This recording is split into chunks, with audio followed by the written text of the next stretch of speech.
If you're a pastor, in addition to being a professional speaker, a CEO, a counselor, you also have to be a fundraiser. This is number 4 of the unreasonable, unrealistic expectations that are placed on you as pastors, laid out by our good friend Alexander Lang, who wrote this article that went viral a few months ago called Departure, Why I Left the Church. And in it, as a senior pastor in a Presbyterian church for many years, he steps down and he gives the reasons why. And in this article, he talks about the 7 expectations that are placed on every pastor. And we've been going through these one by one. So if you're just joining us, this is part 4. In part 1, we talked about the pressure and the expectation to be a professional speaker.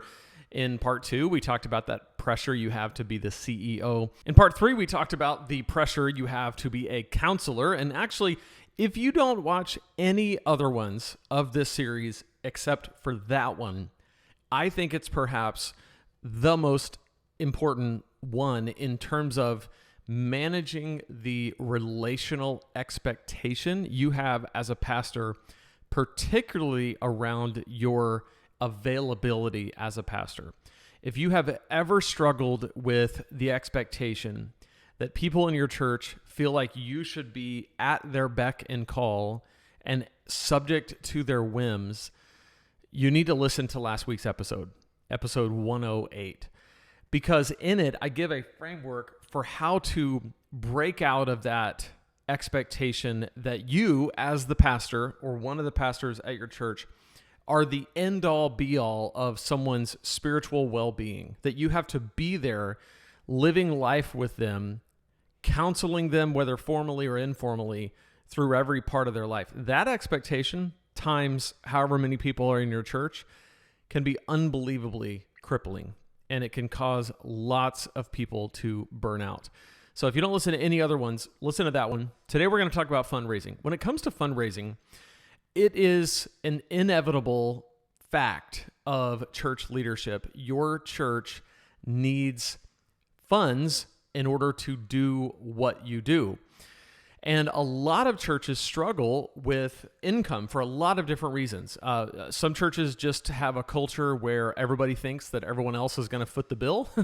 Some churches have a lot of new believers, which is a great thing, but sometimes there's a lag between people who are coming to Christ and have come to Christ, and a lag between that and them making the decision that they're going to give a portion of their income to support the ministry. That's a big deal, and if you've never done that before, it can be a process. And some churches are just, people just know, like, someone else is going to foot the bill, and so I don't have to think about it, don't have to worry about it. Not everybody's taking that responsibility personally. So just the day-to-day operations of the church and keeping that well-funded so that your staff is paid, your debt is serviced if you have debt, your bills are paid, and you can actually do ministry, like your ministries are funded, just that by itself is a massive responsibility and a massive burden, and challenging for a lot of churches. So there's that element of fundraising, just raising enough funds on a regular basis so that you can do the ongoing functions of your church. The other side of fundraising is like special projects. Like you want to expand, you want to build a building, you want to start a new campus, you want to acquire a space and fit it out for your church. You want to do some kind of project in the community. You want to do something, anything you do at all, it's going to cost money.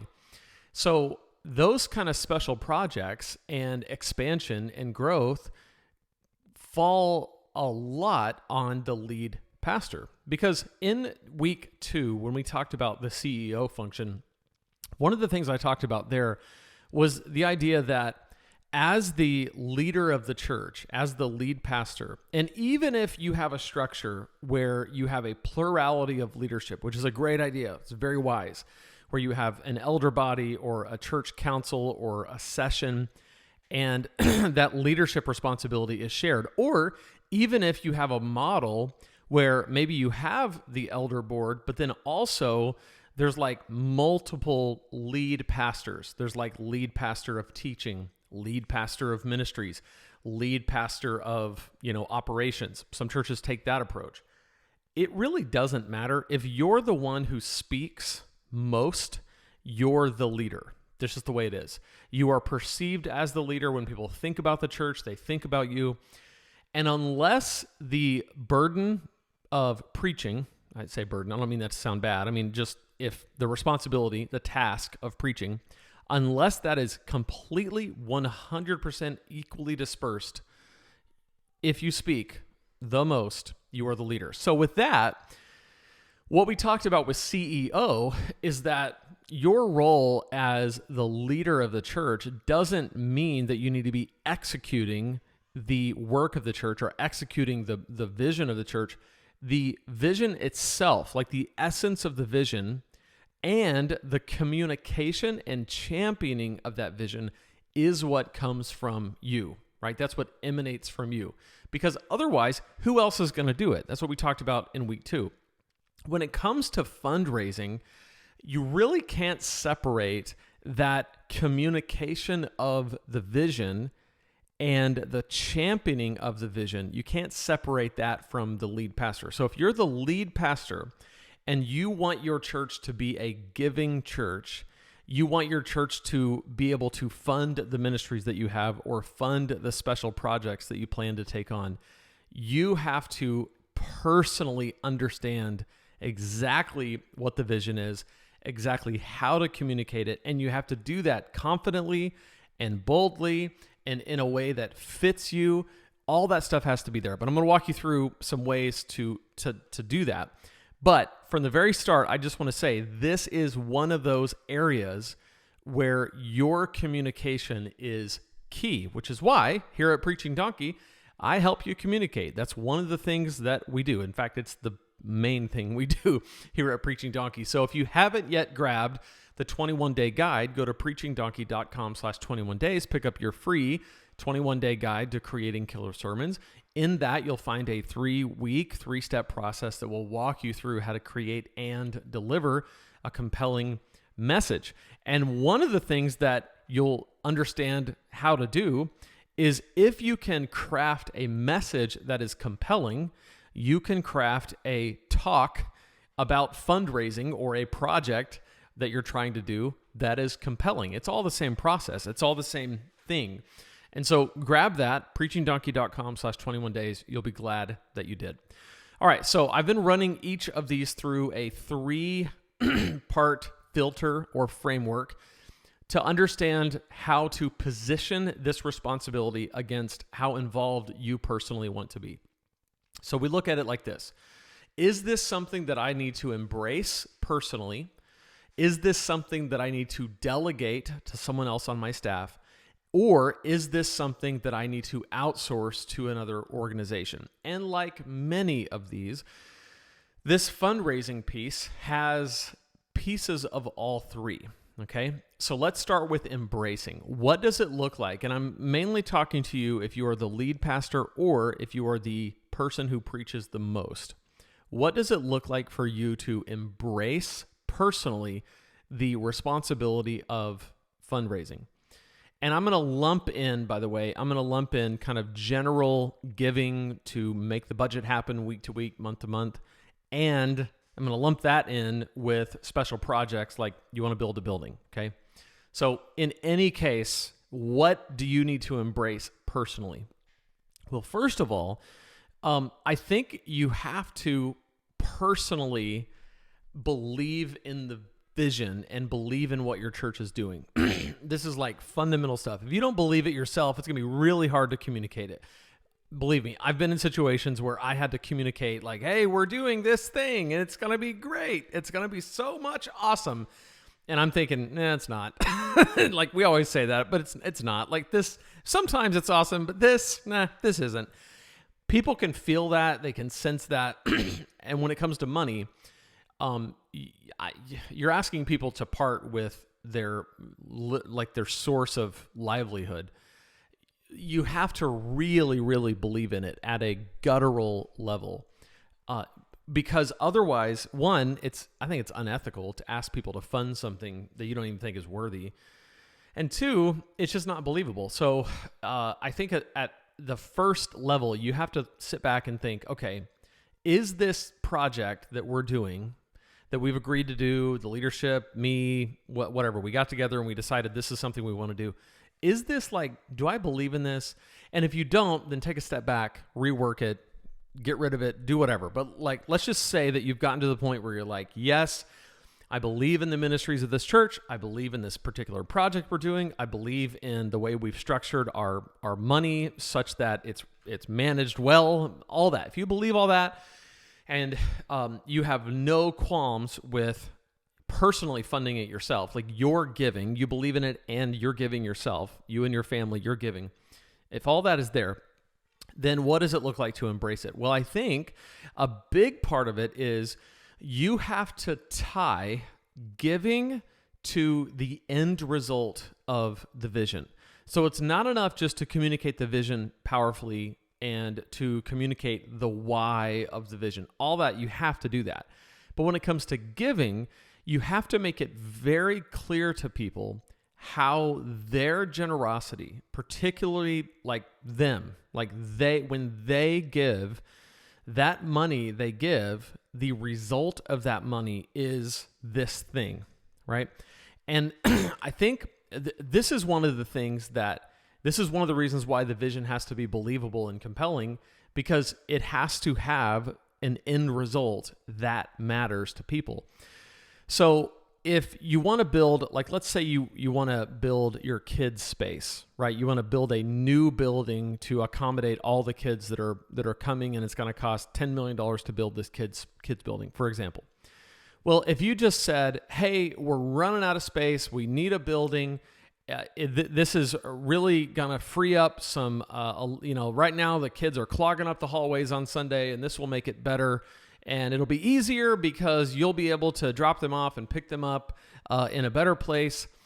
The problem with that is those are all true reasons, and that's great. And being full of kids is a good problem to have, but there's no vision there. The vision has to go beyond just, we're going to build a building that's going to hold kids. The vision has to be, this building is going to be a mechanism, a tool for us to connect with young hearts and connect them to a God who created them, loves them, has a plan for them. And if we don't build this building, then we run the risk of not being able to adequately get into the lives of children and point them to Jesus. And if we can't do that, then we are doomed as a church, we're doomed as a community. So when you give to this building, you're giving to that kid who understands for the first time who Jesus is, understands how Jesus relates to her, understand what it means to follow Jesus, wants to be baptized, wants to walk in faith. This building is going to empower that. So that type of communication where you have to point to the end result and you have to talk about the stakes. What is at stake if you don't do this? What is the result if you do? And then what role do they play? What is their part in this? So that is a very simplified way of thinking about it.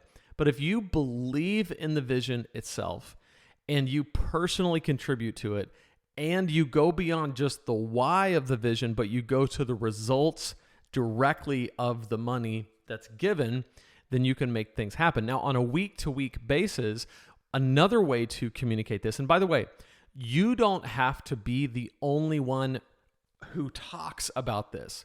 One of the things, like you have to lead the way, but I would highly, highly recommend that other people on your staff also believe the vision, also contribute to the vision, also understand and connect the dots between the giving and the result. All of that is incredibly helpful. It doesn't have to be you. It just has to, it has to be you, but it doesn't only have to be you. Okay, so when it comes to weekly giving, the other thing, and this is just low-hanging fruit, but every single week, you should have someone, either you yourself or someone else on your staff, take some intentional time before either the offering plates are passed, or if you don't pass the plates, you just have buckets in the back, that's fine. But the time where you talk about giving, and if you don't talk about giving in every service, you should. There should be some point at which you say, hey, The ministries here are funded by your gifts, so thank you for giving.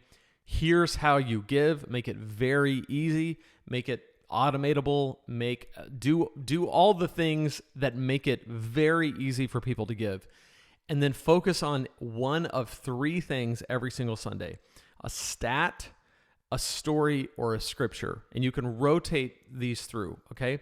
So a stat, it could be something like, did you know that if we reach a child by the time they're 10, the chances of them becoming a Christian are 90% higher than if we don't reach them till they're 18? I don't know if that's true. I just pulled that out. There's some stat like that. Or you could say, did you know that within a 6 mile radius of this church, there's 200,000 families and only 10% of them go to church or have any connection to a local church, which means that there are 260,000 people within a 6 mile radius who don't have a connection to a local church. When you give, we are able to fund the ministries that reach those people, right? So it's stats, right? And stats speak to some people. Like some people go, oh my gosh, yeah, that's right. That's amazing. Okay, so that's one thing. Story, okay? Story is another huge thing. Story is probably the biggest thing. If you were only going to do one thing, just do stories every single week. So it could be, the stat was, if we reach kids by the time they're 10, we have a 90% bigger chance of reaching them before they're 18, that kind of thing. Well, maybe instead of just that stat, it could be a story about a kid who's 10 years old, who came to church, who heard about Jesus, who wanted to get baptized. And look, here's the video of little Johnny giving his life to Jesus and being baptized. Isn't that amazing? Like, let's watch it. That kind of story. Or it could be, instead of, within a 6 mile radius of the church, there's 260,000 people who don't know Jesus. That's a great stat. But here's, Susie. And Susie's neighbor who goes here reached out to her and invited her to church. And Susie was reluctant. But one day Susie was going through something and she was like, oh, I remember my neighbor goes to this church. So she came. And here she is. And now her life has changed and she's giving her life to Jesus. And we're going to baptize her and watch the video. So those kinds of stories could be stories like that of people meeting Jesus. It could be married couples who are on the brink of divorce, and they because of the ministries of the church, they find healing and restoration in their marriage. It could be someone who's new to faith and they go through a study that your church offers for new believers, and so because of that, they understand who Jesus is, and now they're sharing their faith with their coworkers and friends. It could be any of those things. Stories are so powerful. The key, though, is to tie, again, the result, like, here's the story, here's what happened, tie that result to their giving. So it's like, when you give, you make it possible for people like Susie to find Jesus. You make it possible for this 10-year-old kid to find Jesus. You make it possible for couples like, Jim and Karen to find hope and restoration and healing. I don't know where these names are coming from. But the point is, you get the idea. When you share a story, you're sharing something that people connect with. And then scripture, right? So it could be as easy as just talking very quickly about, no one should give out of reluctance or under compulsion, for God loves a cheerful giver. As we give today, let's give cheerfully, knowing that our tithes and offerings are going to fund the work that God's doing here and in the community. It could be very, very simple, but if at least every single week you're giving at either a stat, a story, or a scripture, or a combination of all three, keeping it brief and tying it to the results, that's a really, really good way to do it. So in terms of your embracing it personally, so much of it comes down to your communication of it. And if you have a mechanism where every single week it's being communicated, at least in the offering talk, and then you're not afraid to talk about money, you're not afraid to preach about money, you're not afraid to mention money, and it's not always give it to us because we need it. It's more, here is the way that God has set this up to work, right? God has given you money that belongs to Him for you to manage. And part of managing that money is to manage and fund the work that God is doing in the world. And here's your opportunity to do that. So when it comes to personally embracing, I think it's got to be something that you embrace from a communication perspective. Now, what does it look like to delegate? Delegation to other people on staff, I think there's two really, really important things that you should delegate so that you're not in the weeds. Again, this is if you're a lead pastor. Someone in your church or on your staff should be reaching out to first-time givers. And I think the really, really high-touch way to do this is with a handwritten note. So the first time somebody gives your church a monetary gift of any size, it is so powerful to have somebody on staff, maybe one of the pastors, reach out in the mail, like write an old school, like write a little note that says, "Hey, Jim, thank you so much for giving to our church. For the first time, your gift is going to make a huge difference in people's lives. We don't take it for granted. We appreciate you. And, we're praying for you this week." And then, say a prayer. And in that letter, along with that handwritten note, give some information on how they can either automate giving, write up, like have some type of card or infographic that has like a quick snapshot of like how their generosity is going to impact the community and the church in a positive way, or maybe, missions organizations that you're a part of.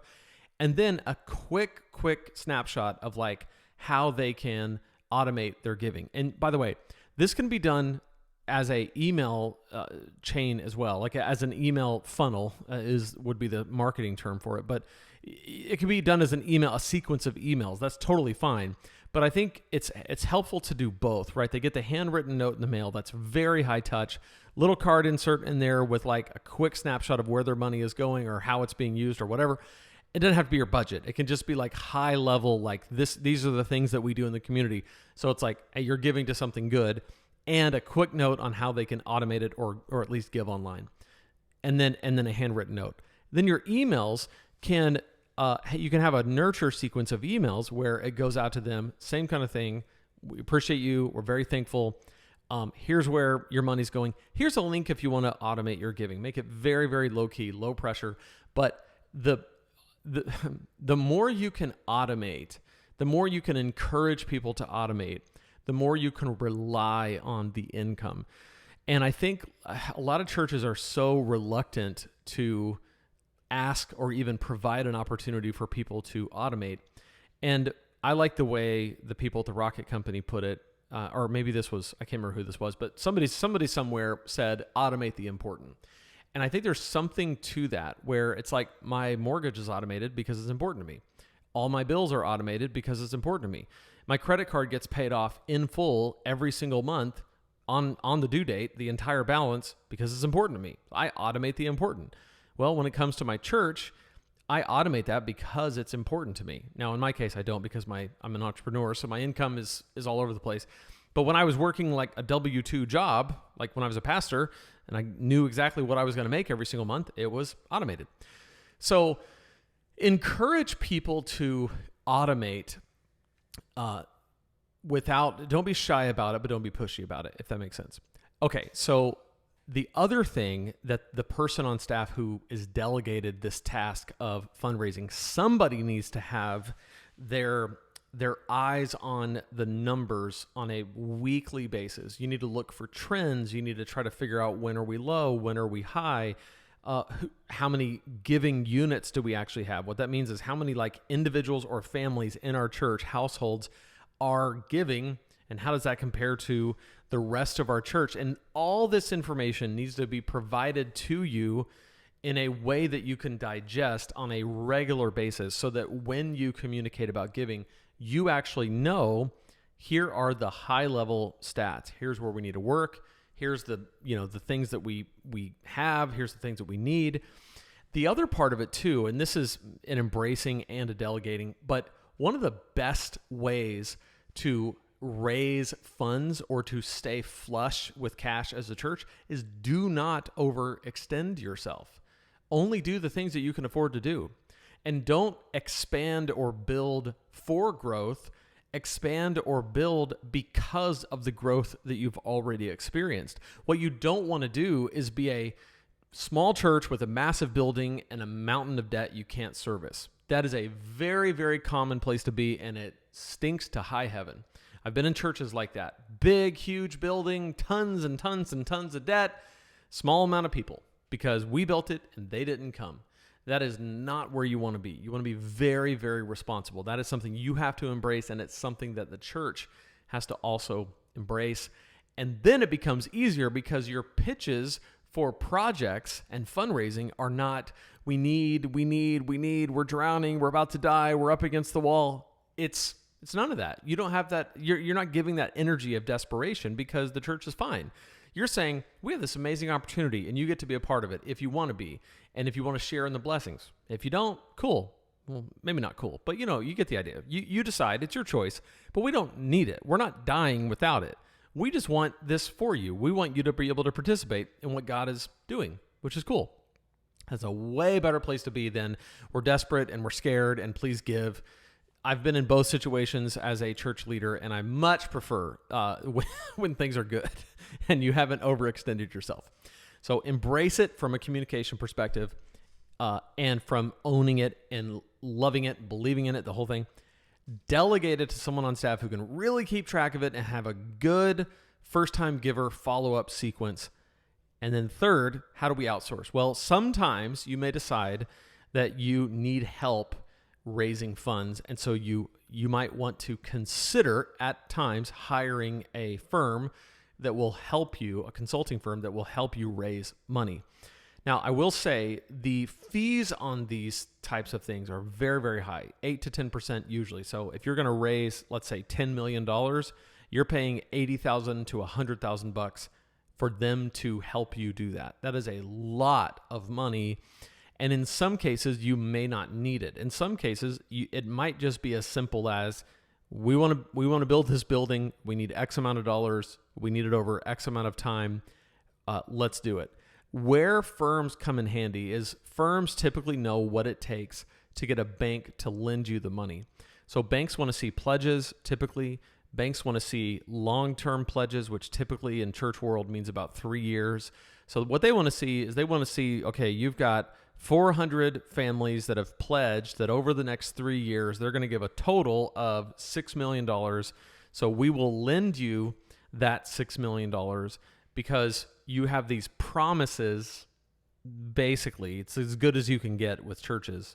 Nobody's legally liable, but basically we can pretty much count on if they said they're going to do it in 3 years, we should get that amount of money. And maybe the math is different. Maybe it's you got $6 million worth of pledges, therefore we're going to lend you $3 million because half the people are not going to do what they said they're going to do, or their situation is going to change or whatever. But the point is, firms sometimes can help you to get to the point where you can then go borrow the money. So you may decide that that's something that you want to outsource, but I would say before you get to that, before you get down the road and you're thinking about outsourcing, I would really make sure that you have personally embraced it.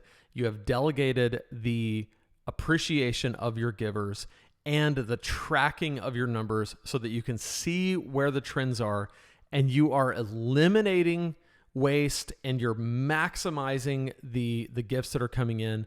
All of that stuff should be in place long before you ever decide that it's time to outsource. Those are my thoughts on fundraising. It can be really, really, really stressful. You can really run the risk sometimes of people thinking that you're all about money. But here's the reality. It takes money to do anything. And when it comes to church work, it costs churches the same as it costs anybody else to build a building. The contractor wants his money. All the subcontractors want their money.